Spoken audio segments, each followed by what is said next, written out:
তাই বলে উঠলো বাই তো কটক চাই। এই কথাটা কিন্তু আমাদের একেবারে সত্যি হয়ে গেল।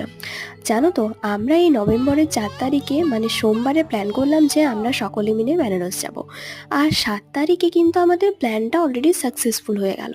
মানে আমরা অলরেডি ট্রেনে চেপে পড়লাম আর রওনা দিলাম বেনারসের উদ্দেশ্যে। এই দেখো, এটা হচ্ছে আসানসোলের রেল স্টেশন। এখান থেকেই কিন্তু আমরা ডাইরেক্ট বেনারসের ট্রেন ধরেছিলাম। আর 6টা 5-এ আমরা অলরেডি স্টেশনে পৌঁছে গেছিলাম। আর সেদিন ছিল ছট পুজো, তাই এত ভিড় তোমরা দেখতে পাচ্ছ। বাট আমরা না পুরো জার্নিটা করেছিলাম লোকাল ট্রেনে। কি ভাবছো যে লোকাল ট্রেনে আবার কেউ যায় নাকি এত দূর রাস্তা? সত্যি বলছি, লোকাল ট্রেনে কিন্তু কেউ যায় না, হয়তো আমরাই গেছিলাম। কিন্তু বিশ্বাস করো, লোকাল ট্রেনে গেছি বলে যে বিরাট কিছু কষ্ট হয়েছে সেটা একদমই না।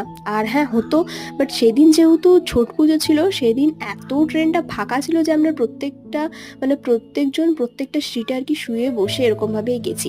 আর পৌঁছে তো মায়ের সাথে ঘটে গেল এরকম একটা কাণ্ড। চলো নেক্সট পার্টে দেখা